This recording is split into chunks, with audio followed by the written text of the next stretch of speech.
20 श्लोक मान ला तीजा। जीव पिंड सब तिसका सबसे दे आधार, नान गुरमुख से भी है सदा सदा दातार। उस परमात्मा ने 84 लाख दुनियों में सबसे सुंदर सबसे उत्तम मनुष्य देही बनाई है, और उसने ये शरीर की रचना भी बहुत ही सुंदर ढंग से की है, एवं उसके अंदर अपना ही जीव भी डाल दिया, धड़कन भी उसी की दी हुई है, उसी की दी हुई थाती है। ये जीव और पिंड सब उसका दिया हुआ है। तिसे सबसे दे आधार, और सारे जीवों को उसी का सहारा है। सबको सहारा देने वाला भी वो स्वयं ही है। नानक गुरमुख सेविय सदा सदा सदा सदा दातार। गुरु जी कहते हैं कि उस जो दातार सबका आधार है, सबको आसरा देने वाला है और सबकी रचना करने वाला है, ऐसे परमात्मा की सेवा सदा करनी चाहिए। लेकिन गुरु के उपदेशों के ऊपर चलते हुए उसका सिमरन करना चाहिए। सदा सदा दाता, जो सदा ही रहने वाला दातार है, जो सबको दाते देने वाला, सबको बख्शिश देने वाला है, ऐसे दातार की गुरु के शब्द के द्वारा सराहना करनी चाहिए। हाँ बलिहारी तिनको जिन त्याया हर निरंकार। गुरु जी कहते कि मैं ऐसे जीवों के ऊपर बलिहार जाता हूँ, कुर्बान जाता हूँ, जिन्होंने नाम का में ध्यान लगाया है और हरि के साथ उस निरंकार के साथ ही अपने चित्त को जोड़ा है। मैं ऐसे जीवों को पर कुर्बान जाता हूँ। उन्ना के मुख सदुजले उन्ना नो सब जगत करे नमस्कार। बाकी सारे संसार के काम करते हुए कोई भी किसी को शाबाशी नहीं देता है और ना ही किसी के लिए, और दूसरी तरफ शाबाशी क्या देनी है, ईर्ष्या द्वेष के भाव ही बनते हैं। ये संसार के जीव कभी किसी को शाबाशी नहीं देते हैं और ना किसी को मेहरबान होते हैं। लेकिन गुरु जी बता रहे हैं कि उन्ना के मुख सदुजले, जो उसके नाम में ध्यान लगाते हैं उनके मुख सदा ही उज्जवल बने रहेंगे। उन्ना नो सब जगत करे नमस्कार, और सारा संसार ही उनके आगे झुकेगा, सब नमस्कार करेगा, सब उसी के आगे झुक जाएगा, उन्हीं की बातों के ऊपर अनुसरण भी करेगा। क्योंकि परमात्मा को तो सब पूजते हैं। कहते हैं जो गुरु नानक जिन हर पूजा तिन हर पूज करावा। कहते हैं वे भी पूजा के योग्य हो जाते, पूजनीय हो जाते हैं, जो उस गुरु के शब्द के साथ जुड़ जाते हैं, उसकी घालना घालते हैं। तो फिर परमात्मा और गुरु और गुरमुख में कोई भेद नहीं रह जाता है। उनको भी सब लोग नमस्कार करते हैं, उनको भी मान मिलता है, उनको भी लोग पूजते हैं। सतगुरु मिलिए उल्टी पही, नौने से खर्चो खाए।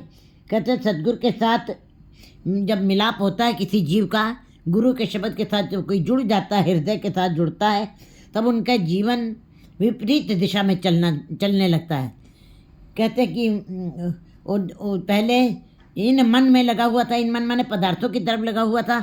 अब जब गुरु के शब्द के साथ जुड़ा हुआ है, उन मन वो संसार के पदार्थों की तरफ से, परिवार की तरफ से नेह छोड़ करके, मोह छोड़ करके वो परमात्मा के साथ उसका मोह बन गया है। भाव, संसारिकता के भाव उसके अंदर से खत्म हो गए हैं और परमात्मा के नाम के अंदर विचार चलने लगे हैं। सदगुरु मिली उल्टी पई, जीवन उल्ट जाता है, विचार बदल जाते हैं, परिवर्तन आ जाता है सदगुरु के शब्द के साथ जुड़ने से। नवनिधि खर्चो खाओ, और ये जो रिद्धियाँ सिद्धियाँ हैं, नवनिधियाँ, ये सब उसके चरणों की दासी बन जाती हैं और कभी किसी प्रकार की कमी नहीं आती ऐसे जीव को। 18 सिद्धि पीछे लग गया, फिर निज कर बसे निज थाए। उनके चरणों के उनके पीछे पीछे 18 सिद्धि नवनिधि फिरती हैं कि कोई चीज़ की ज़रूरत हो मेरे भक्त को तो मैं उनको पूरा कर सकूं। उनके चरणों के नीचे उनकी दासी, उनके गुलाम बन के सेवा करना चाहती हैं। लेकिन ऐसे जीव जो गुरु के शब्द के साथ जुड़ जाते हैं और जिनका जीवन बदल गया है, विपरीत दिशा पर संसार को छोड़कर निरंकार की तरफ लग गया है, सांसारिकता खत्म हो गई है जिनके अंदर से, तो गुरु जी बता रहे हैं कि 18 सिद्धि फिरन निज कर वसे निज था। ऐसे जीवों को फिर 18 सिद्धि नवनिधियों की जरूरत भी नहीं रह जाती है। वो अपने निज घर में वास करते हैं, और निज घर में वास होने का मतलब सदा ही आनंद की अवस्था में, सदा ही निश्चल स्थिर अवस्था में, जहाँ पे मन आशाएं, तृष्णाएं, कल्पनाओं से परे हो जाता है, जहाँ पे समस्याएं खत्म हो जाती हैं, जहाँ पे मन जो है समाधि लीन हो जाता है, वहाँ पे फिर किसी संसारिक वस्तु की जरूरत भी नहीं रहती थी। वो सदा के लिए तृप्त हो जाते हैं। अनहद तुनीसद वज्र उन्मन हर लिवलाए, जो संसारिकता को छोड़ करके उन्मन माने परमार्थ में की तरफ लग जाते हैं, निरंकार की तरफ जिनका चित्त जुड़ जाता है, ऐसे जीवों के अंदर अपने आप ही स्वभावता ही अनहद नाद बजता है। अनहद नाद का मतलब बिना बजाए बजने वाला नाद, जो अनहद नाद अनंत प्रकार की झुनकार, अनंत प्रकार की भेरियाँ, अनंत प्रकार की शहनाइयाँ की ध्वनि उनके अंदर आनंद शब्द, गुरु शब्द रूप शहनाइयाँ, गुरु शब्द रूपी तुरीय तूर बाजे अपने आप ही बजते रहते हैं। उनके अंदर स्वभावता ही नाम चलता रहता है और आनंद बना रहता है। अनहद नाद बिना बजाए बजता हुआ नाद जिसको कहते हैं। भाव वाहिगुरु गुरु मंत्र का जाप अपने आप ही चलता रहता है। उठत बैठत तो ध्याइये, मार्ग चलत हरे हर गाइये। ऐसे जीव अनहद नाद में जीते हैं, क्योंकि उनके लिए जो है संसारिता की तरफ से हट करके परमात्मा की तरफ लग गई है। नानक हर भगत तिन्ना के मन वसे, जिन मस्तक लिख्या तुर पाए। लेकिन गुरु जी कहते हैं कि हरि भक्ति उन्हीं को मिलती है जिनके माथे के ऊपर परमात्मा के धुर दरगाह से ही भाग्य रेखाएं ही, नाम की रेखाएं ही खींची गई हैं। उनके अंदर ही परमात्मा का नाम बसता है। पौड़ी हाँ टाडी हर पर खत्म का हर के दराया। गुरु नानक देव जी बता रहे कि मैं ढाडी बन के, मैं भिखारी बन के मैं उसके दर के ऊपर आ गया हूँ। पूरा निर्माणता के साथ झुक गए हैं गुरु जी, और नौखंड पृथ्वी का भ्रमण करते हुए जब आए हैं तो कहते हैं, गुरु जी बता रहे हैं, उन्होंने अपने जो अपनी आंखों से देख रहे हैं भक्ति घालना घालने के पश्चात, कहते हैं जो उन्होंने सुना और परमात्मा कैसे उनको बुलावा दे रहा है, कैसे संदेश दे रहा है, अपने गुरुमुखों पर कैसे वो कृपा करता है, उसकी एक झलक इन शब्दों में गुरु जी ने बताई है। हाँ टाडी हर पर खत्म का हर के दर आया। कहते संसार के जो ढाडी होते हैं, ढाडी का मतलब है गीत गाने वाले, प्रशंसा, किसी की प्रशंसा के करने के लिए जो गीत गाए जाते हैं उन लोगों को ढाडी कहा जाता है। कहते जब कोई भी सुल्तान या कोई भी राजा जब गद्दी के ऊपर बैठता है तो भाट लोग आकर के, ढाडी लोग आकर के उनकी प्रशंसा के गीत गाते हैं, जिससे उसके बदले में उनको कुछ अन्न पानी वस्त्र आदि वो राजा दे देता है।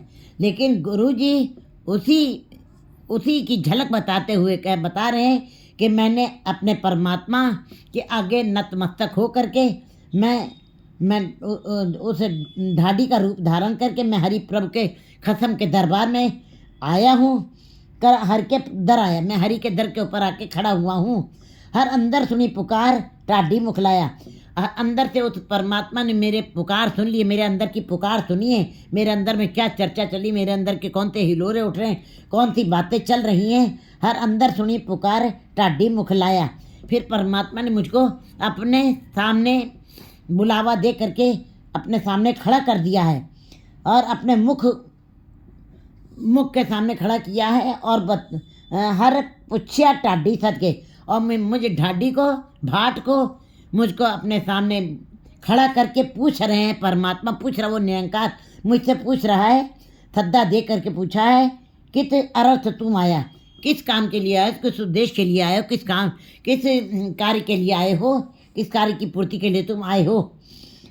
नित्य देवो दान दयाल प्रभ हर नाम त्याया। नित्य देवो दान दयाल। गुरु जी जब परमात्मा ने पूछा कि किस अर्थ के लिए आए हो, किस उद्देश्य के लिए आए हो तुम मेरे दर पर, तब गुरु जी बता रहे हैं उस निरंकार को, नित्य देवो दान दयाल, हे दयाल, हे परमात्मा, हे दयालु परमात्मा, मेरी झोली के अंदर अपने नाम की दात डाल दीजिए, क्योंकि नाम का दान सबसे बड़ा दान होता है। चाहे जितने भी संसार के दान कर दिए जाएं, कहते हैं कि चाहे सोना दान, भूमि दान, तेजादारी, अन्न दान, सब चाहे जितने भी दान किए जाएं, गौ दान, ऐसे दान नित्य नित्य कीजिए। आप बराबर कंचन दीजिए, चाहे जितना भी आप सब कुछ कर दीजिए, इतना सारा दान कर दीजिए, लेकिन राम नाम सर तऊ न पूजे। नाम का दान सबसे बड़ा दान होता है। गुरु जी को इस बात का एहसास है और वो कहते मेरे हे परमात्मा, अगर आप पूछ रहे हैं कि किस अर्थ के लिए आए हो, तो मेरी झोली में नित्य देव रोज रोज रोज रोज उठते बैठते सोते जागते मुझको नाम की दात दे दीजिए। प्रभु हर नाम ते है, मैं तेरा हरि के नाम का, हे प्रभु मैं तेरे नाम का ही ध्यान करूं, मैं तेरे ही नाम की चर्चा करूं, मैं तेरे नाम की ही सराहना करूं। हर दाते हर नाम उपाय जपाया, नानक पहनाया। हरि ने दात दे दी है गुरु जी को और हरि नाम जपाया, हरि नाम का जाप जपाया है गुरु जी से और जपा करके नानक पहनाया। और नानक गुरु जी को सिफत सलाह का, परमात्मा के नाम का कपड़ा भी, पोशाक भी पहना दी है। उस निरंकार ने पूरा संसार के जीव राजा की प्रशंसा करते हैं तो उनको थोड़े से वस्त्र और फल फूल मिल जाता, भोजन आदि मिलता है। लेकिन जब हम परमात्मा को अपना के आगे अपनी कोई इच्छा रखते हैं तो परमात्मा ऐसी कृपा कर देता है। जैसे गुरु जी ने कहा है कि मुझको नाम की दात दे दीजिए, तो गुरु ने, परमात्मा ने इतनी कृपा कर दी उनके ऊपर कि दात भी दी है हर नाम की, और जपाया भी है नाम भी, और नानक पहना। और नानक गुरु जी को सिफत सलाह का कपड़ा भी पहना दिया है। और सिफत सलाह का जब जिसने कपड़ा पहन लिया है तो उसकी तो सारी इज्जत पत सब ढक गई। ये अवस्था है, ये अवस्था है। गुरु जी ने नाम जप जप के इस अवस्था को प्राप्त किया है। 21 एक शुद्ध।